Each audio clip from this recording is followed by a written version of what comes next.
normal student. At the same time, we see her brother Leon, who has special needs and uses a wheelchair.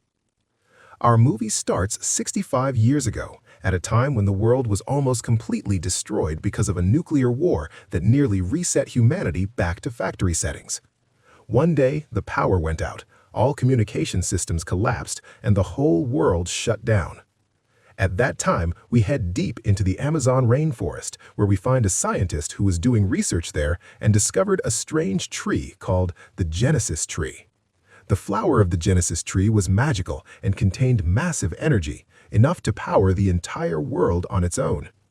With this discovery, humanity slowly began rebuilding civilization after the destruction. After that invention, all Genesis trees were placed under full government control. After the nuclear war, about 90% of children born had genetic problems. To solve these issues, scientists injected the flower extract directly into human DNA. The result was that every human started being born with some kind of special ability.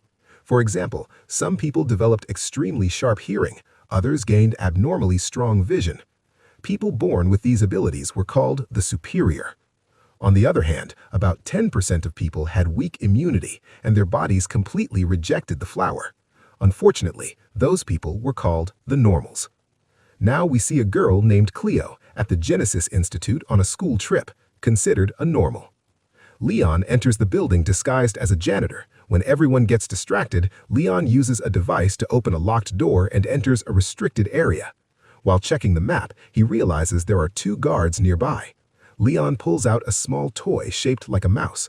When the guards chase it and catch it, the mouse jumps a bit and releases sleeping gas, knocking both guards out.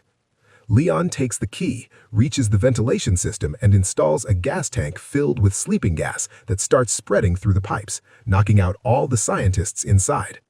Leon puts on a mask and tries to enter the lab, but needs an access code. He calls his sister Cleo and asks her to get the correct code. Cleo overhears some boys saying that normals are insects, useless, and should be killed. Her blood boils and she starts fighting them. Other students join in, the situation escalates, and a guard runs over to break up the fight. Cleo pretends to be weak and innocent and says they were bullying her and asks for help. In the same moment, she steals the scarf the guard is carrying without him noticing. Inside it, she finds the access code and immediately sends it to Leon. As soon as Leon receives the code, he rushes into the lab. He pulls out his mother's old watch with words written on it, "All people are born equal." Reading it motivates him even more. He pulls the control lever, the chamber opens, and inside he finds the Genesis tree. Leon grabs an old tool and starts breaking the glass. As soon as he tries to pick the flower, the tree releases sharp thorns and alarms go off everywhere.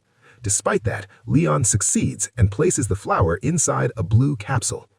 An emergency announcement orders everyone to evacuate immediately. Cleo tries to wait for Leon, but guards force her out with the rest of the students. Luckily, Leon managed to escape in time. Outside, Leon intentionally bumps into Cleo, her teddy bear falls, and before they leave, he hides the capsule inside the teddy bear. The guards search Leon, but only find the watch and laugh at what's written on it and call him crazy. Another guard searches all the students, and no one suspects the flower is hidden inside the teddy bear. Later, Cleo and Leon watch the news on a big public screen. A politician named Frank says the flower can be used after birth, not just before. Then a famous singer named Mira appears and announces a charity tour in the normal zone to unite superiors and normals. Leon says politicians and celebrities are just acting, media shows, and hypocrites. He remembers seeing a poor man kicked out of a restaurant and nearby a cleaner wiping glass with "Death to the Superiors" written on it, proof that not everyone accepts people with powers. Mira's manager warns her that the area is dangerous and full of problems and asks her to cancel the event, but Mira refuses. She says unity won't come that way and insists on meeting the people. Leon and Cleo return home. Guards check IDs at the entrance of the normal zone. Later, Leon goes out to buy supplies while Cleo watches Frank on TV.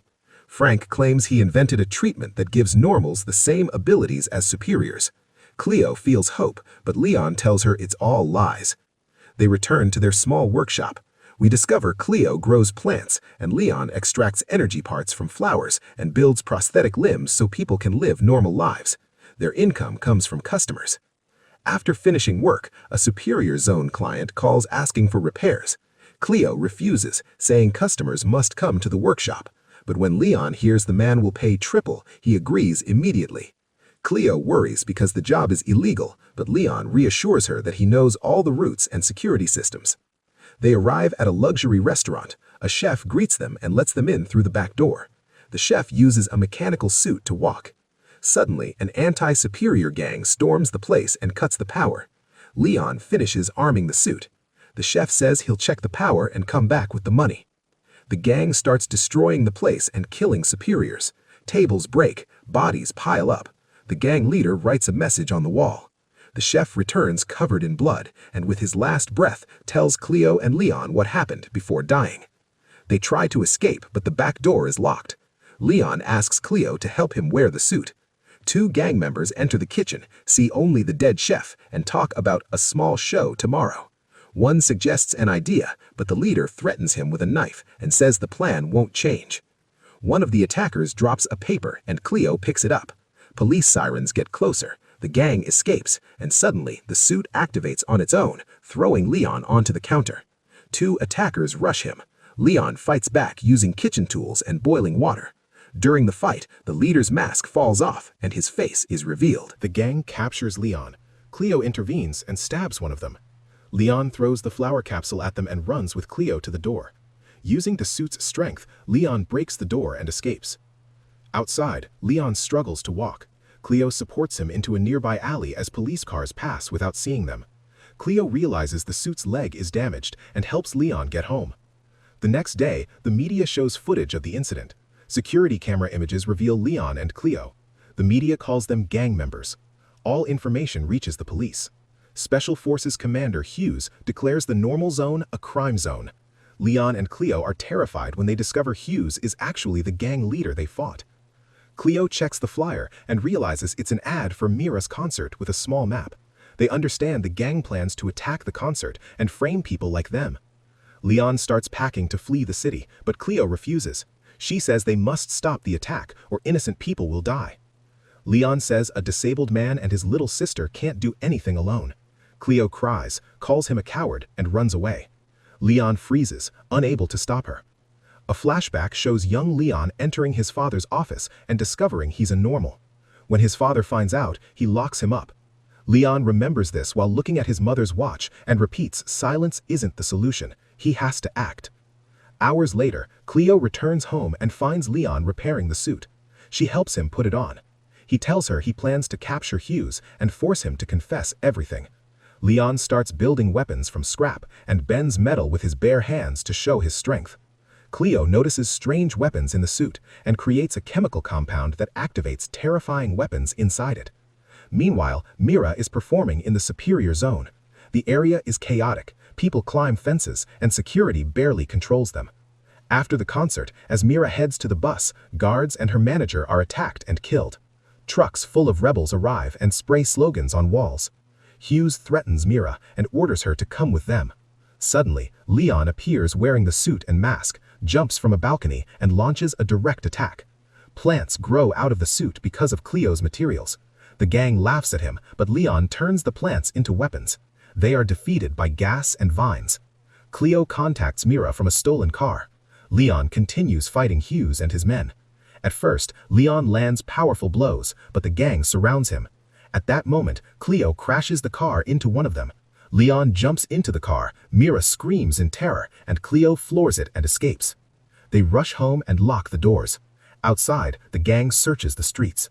On TV, news anchors say there was an attempted kidnapping of Mira and that a masked hero saved her. Mira notices Leon is badly injured and treats him quickly, saying she always wanted to be a doctor. Cleo draws a heroic picture of Leon as a legendary flower warrior. Leon hates the drawing, feels embarrassed, but Mira says it's amazing. Leon tells Mira the truth about Hughes. Mira says she wants to go home quickly because she has an event with Frank the next day at the family planning center. Leon realizes the gang will target Frank next. Their ideology opposes any post-birth enhancements.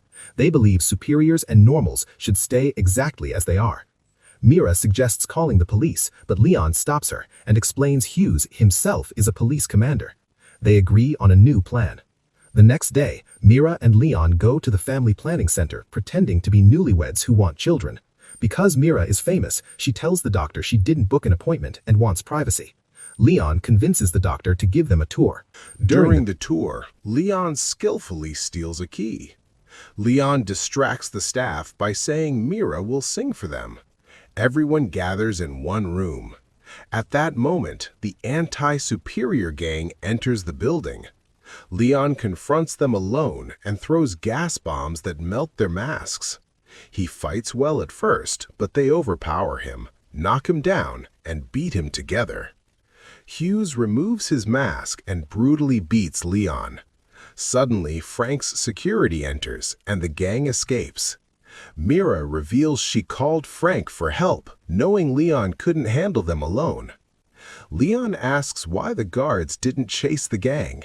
Frank replies that Leon was more important to him. Then the shocking truth is revealed. Frank is Leon's father. Cleo is devastated. Leon had lied for years, telling her their father was dead. Cleo storms out. When journalists arrive, Frank switches to politician mode, saying his son proves the gap between superiors and normals is dangerous and urges voters to choose carefully. A week later, Frank's project is approved by almost everyone.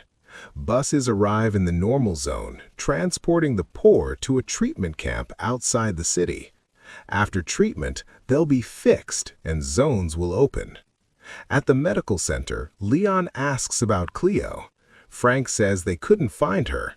When Leon mentions Hughes, Frank changes the subject and says he just wants to treat Leon. Leon reminds him that when he tried to treat their mother, he caused her death. Frank apologizes and admits his mistake. He says his mother left a letter, but he was afraid to give it to him. When he finally decided to do it, Leon had already left. Leon reads the letter. His mother apologized for leaving and said she wanted Leon to be a good man, but feared the anger inside him would destroy his heart. She asked him to learn forgiveness because no one lives forever. Leon cries, remembering his mother. Mira takes him outside for air. While walking, Leon sees Cleo and apologizes. Cleo can't stay mad at her brother for long. Leon tells her he's sure Frank orchestrated all the attacks to push his project through, and that their father isn't human, he's a devil walking the earth. That's why he hid the truth from her. But before exposing him, they need solid evidence. Cleo gets an idea and borrows a camera from a man with a prosthetic eye. While doctors are distracted, Cleo crawls through the ventilation system and records Hughes and Frank talking. Their conversation clearly reveals they're behind everything. Frank explains his plan while sedating patients.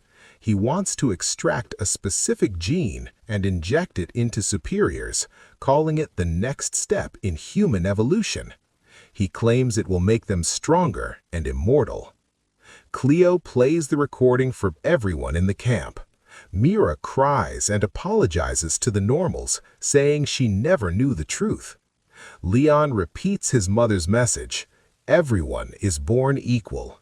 He urges people to rise up and says he needs his suit at any cost. Cleo reveals she already stole the storage keys. The next day, Frank and nurses enter Leon's room to treat him. Leon is wearing the suit under the blanket. Suddenly, he grabs his father and snatches the injection. Frank says he did it for Leon to heal him. Leon replies, "You're not a father, you're just a devil." Leon locks Frank in the room, takes explosives from Cleo, and runs to the control room, fighting guards. One guard manages to trigger the alarm. At the same time, Cleo connects the camera to a computer and sends all evidence to the police. Before Leon leaves, Mira tells him she loves him and begs him to come back safe. In the camp, Hughes arrives with his squad. Leon and the normals surround them. A massive fight begins. The normals use simple tools, spoons and pipes, but their numbers balance the battle. Leon's suit allows him to fight multiple enemies at once. Hughes calls for backup, armed forces arrive, and many normals fall. Leon faces Hughes alone. Hughes eventually knocks Leon down. Leon tries to escape. In the control room, someone grabs Mira by the neck, but a normal stabs and kills him. The computer finishes uploading the video. Cleo contacts the police. In the lab, Leon crawls to inject himself, but Hughes attacks him from behind, smashing him into tables and control panels. Leon activates the Genesis tree chamber and throws something to shatter the glass. Hughes goes insane, beating Leon brutally as the glass fully shatters. Hughes is about to kill Leon when Leon picks the Genesis flower. He knew removing it would trigger the thorns. The thorns tear through Hughes's face, killing him instantly. The police arrive and arrest all Frank's men after discovering the truth. Cleo and Mira rush to Leon. This time, Leon tells Mira he loves her too. A week later, all news channels expose Frank's horrific plan. People talk about a masked hero who saved everyone. Rumors spread that the hero is Frank's son, but police deny it and announce that Frank is on the run. The government cancels segregation policies, and everyone is free to live wherever they want. Mira suffers a throat injury and can no longer sing, but she lives a happy life with Leon. In the final scene, we see Frank watching his son from afar with eyes full of hatred and jealousy. And that's where our movie ends. And now, dear viewer, we truly work hard to make these videos, so please don't forget to like and subscribe so we know you want more great content. That's it. See you next time. Bye.